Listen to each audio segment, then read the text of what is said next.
Assalamualaikum warahmatullahi wabarakatuh. Di sini perkenalkan, nama saya Asa Purwaningsih. Saya biasa dipanggil dengan Asa dan berasal dari kelas S1 Teknik Telekomunikasi dengan NIM 2311101012 dan dari Fakultas Teknik Telekomunikasi dan Elektro angkatan 2023. Di sini tujuan saya membuat video ini adalah untuk menjelaskan apa saja yang telah saya pelajari selama 1 semester pada mata kuliah komunikasi data. Salah satunya di komunikasi data, kita akan mempelajari apa itu oscillator, kemudian kita akan mempelajari tentang pengantar dari komunikasi data tersebut. Selain itu, kita juga belajar enkapsulasi dan dekapsulasi. Lalu ada bagian-bagian penting oscillator seperti transport layer, data link layer, network layer, kemudian ada layer fisik, seperti apa layer fisik, kemudian ada Ethernet, dan IP, dan lain-lain. Silahkan disimak video berikutnya.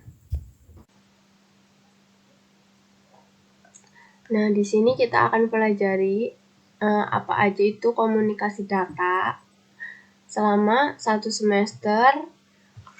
Kemudian yang pertama kita akan belajar mengenai oscillator. Oscillator itu merupakan sebuah model jaringan untuk menjembatani pengembangan peranti jaringan agar tetap bisa berkomunikasi walaupun dikembangkan oleh banyak pengembang. Kemudian oscillator mempunyai 5 manfaat. Yang pertama, memudahkan untuk memahami cara kerja jaringan komputer secara menyeluruh. Kemudian yang kedua, memecah masalah persoalan komunikasi untuk memecahkan troubleshooting. Kemudian yang ketiga, memungkinkan untuk mendesain software ataupun hardware pada setiap layer. Yang keempat, menyediakan standar interface bagi pengembang perangkat. Yang kelima, memudahkan pengembangan teknologi masa depan terkait layer tertentu. Kemudian oscillator itu ada 7, yaitu yang pertama ada physical layer. Nah, physical layer ini adalah untuk menentukan masalah kelistrikan atau gelombang, atau medan, tegangan, arus listrik, media transmisi jenis kabel, konektor, dan signaling. Kemudian yang kedua ada yang namanya data link. Nah, data link ini adalah untuk menentukan pengalamatan fisik, hardware, address, error notification, defection frame flow control, atau mengontrol data dari pengirim ke tujuan. Kemudian yang ketiga ada network layer. Network layer ini menentukan rute yang dilalui oleh data, menyediakan logical addressing, pengalamatan, data paket, routing, penentuan route, path determination, atau penentuan tujuan. Kemudian yang keempat ada transport layer. Transport layer ini adalah untuk menyediakan end-to-end communication protocol, bertanggung jawab atas keselamatan data dan segmentasi data. Yang kelima ada session layer. Nah, session layer ini mengatur sesi yang meliputi establishing, maintaining, dan terminating antar entitas yang dimiliki presentation. Kemudian yang keenam ada presentation layer. Presentation layer ini mengatur konversi dan transisi berbagai format data, kompresi data, dan enkripsi. Yang terakhir, layer terakhir, yaitu application layer, yaitu menyediakan servis atau layanan bagi berbagai aplikasi network. Contohnya seperti browser, Mozilla Firefox, Google, Outlook, Zoom, Skype. Kemudian ada jenis layanan dari application layer, yaitu file transfer berupa download atau upload, kemudian protokol FTP, terus web surfing atau browsing, protokolnya HTTPS, atau email, protokolnya SMTP, kemudian virtual terminal, protokolnya Telnet.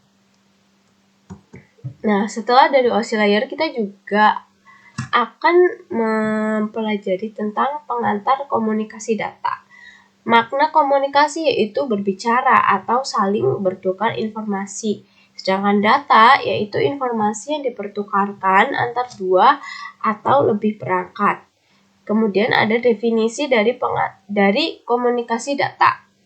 Komunikasi data itu adalah pertukaran antara dua perangkat atau lebih melalui media transmisi. Kemudian dalam komunikasi data itu terdapat parameter penting yang harus diingat. Yang pertama, ada tujuan atau penerima harus benar dan sesuai. Yang kedua, data tidak boleh diubah. Ketiga, waktu pengiriman atau delay. Yang keempat, yaitu ada jitter. Kemudian komponen dalam komunikasi data ada 5. Yang pertama, data. Data tersebut yaitu berupa teks, gambar, audio, dan video. Yang kedua ada pengirim. Tentunya dalam berkomunikasi pasti ada pengirim dan juga ada penerima. Terus ada media transmisi yaitu yang menghubungkan antara pengirim dan penerima berupa kabel twisted pair, fiber optik ataupun gelombang radio. Yang kelima ada protokol. Kemudian aliran data. Aliran data di sini ada 3 yaitu simplex, half duplex, dan full duplex. Nah, simplex yaitu salah satu bentuk komunikasi antara dua belah pihak di mana sinyal-sinyal dikirim secara satu arah. Transmisi secara simplex terjadi di dalam beberapa teknologi komunikasi seperti siaran televisi ataupun siaran radio. Kemudian half duplex, sebuah mode komunikasi di mana data dapat ditransmisikan atau diterima secara dua arah tetapi dapat secara bersama-sama. Contohnya yaitu penggunaan pada walkie-talkie, di mana dua penggunanya harus menekan sebuah tombol untuk berbicara dan melepaskan tombol tersebut untuk mendengar. Kemudian apabila keduanya mencoba untuk berbicara secara serentak, maka akan terjadi collision atau tabrakan dan kedua pengguna tersebut tidak dapat saling mendengarkan. Kemudian yang ketiga ada full duplex. Di sini dua pihak yang saling berkomunikasi akan mengirimkan informasi dan menerima informasi dalam waktu yang sama dan umumnya membutuhkan dua jalur komunikasi. Komunikasi full duplex dapat menggunakan teknik multiplexing di mana sinyal yang berjalan dengan arah yang berbeda akan diletakkan pada slot waktu atau time slot yang berbeda. Contohnya pada switch. Kemudian ada model OSI dan TCP/IP. Pada application, presentation, dan session ada di TCP/IP model application. Transport juga transport. Kemudian network pada TCP akan berupa internet. Data link dan fisikal pada TCP/IP akan berupa network access. Selanjutnya ada enkapsulasi dan dekapsulasi. Hubungan OSI dengan protokol. Protokol OSI adalah kumpulan standar untuk pertukaran informasi. Mereka terdiri dari seperangkat aturan yang harus memiliki standar untuk koneksi fisik, pengkabelan, format data, model transmisi, serta sarana untuk memastikan koreksi kesalahan data-data yang hilang. Seperti yang terlihat di layar ada OSI layer bersama dengan example protocolsnya.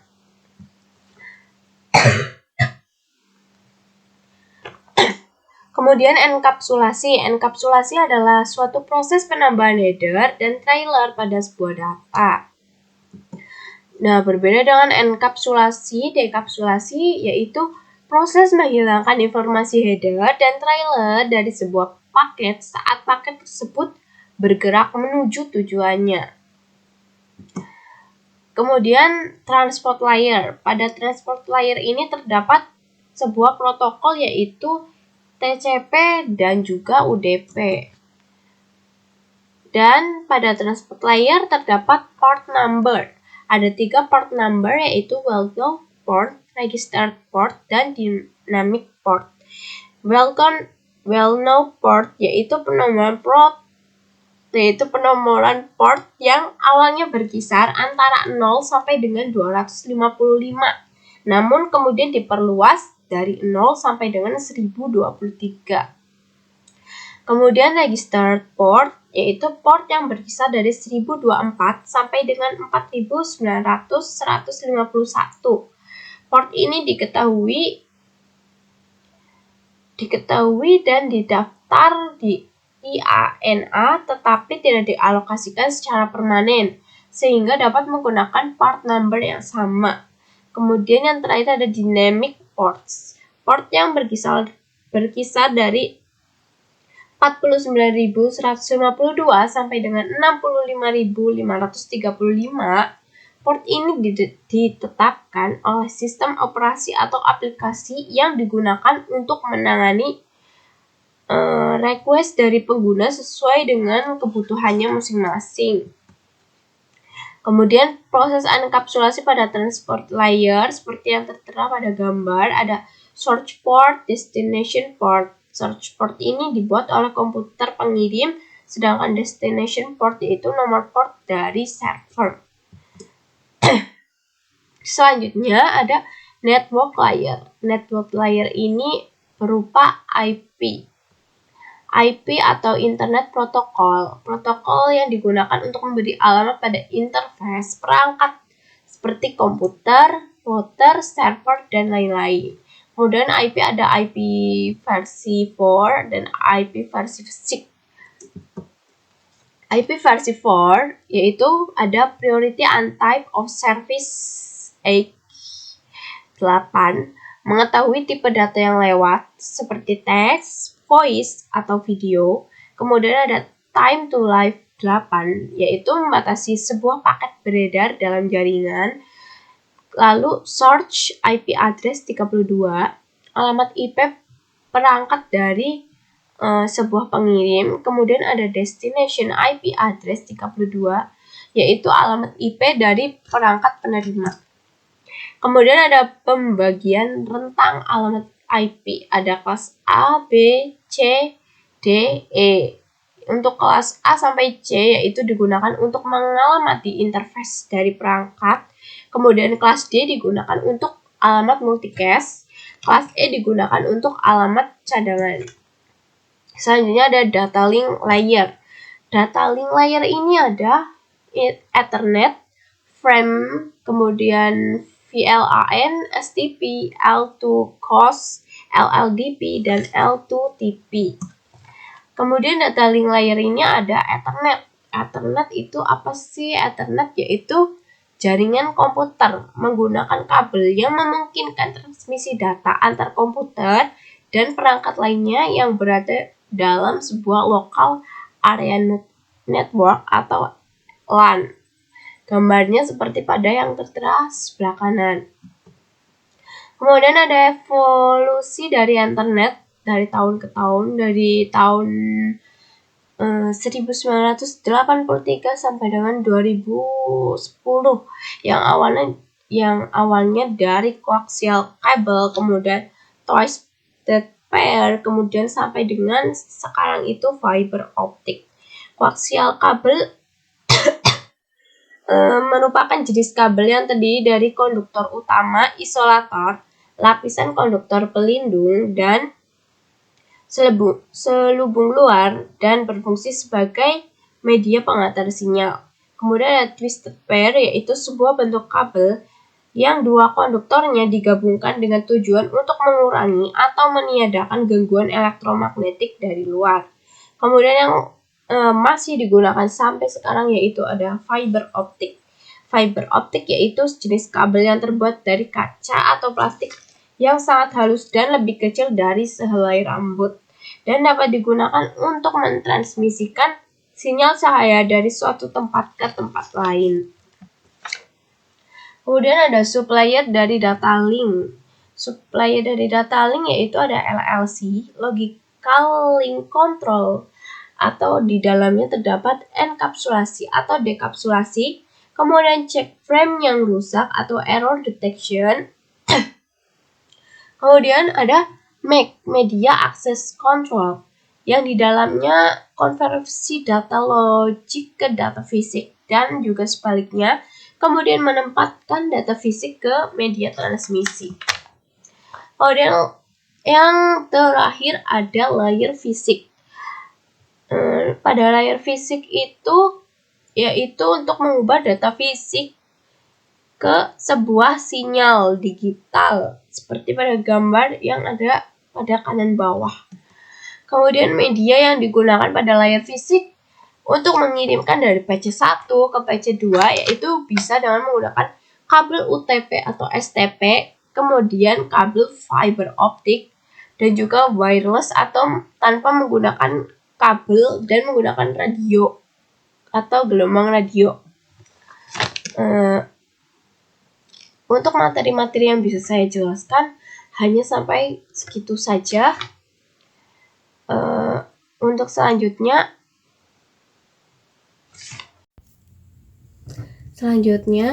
setelah semua materi tentang komunikasi data yang saya pelajari selama 1 semester, untuk kata-kata motivasinya yaitu jangan pernah merasa khawatir tentang kegagalan, akan tetapi khawatirlah tentang peluang yang telah kamu lewatkan ketika kamu tidak mencoba untuk melakukan sesuatu.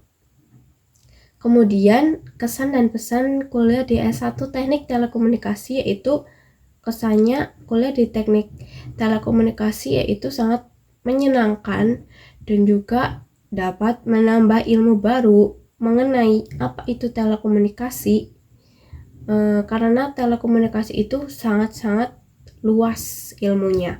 Kemudian pesannya semoga S1 Teknik Telekomunikasi lebih maju sehingga dapat lebih berkembang. Sekian semua penjelasan dari saya, semoga dapat dipahami. Apabila ada kesalahan, mohon dimaklumkan. Wassalamualaikum warahmatullahi wabarakatuh.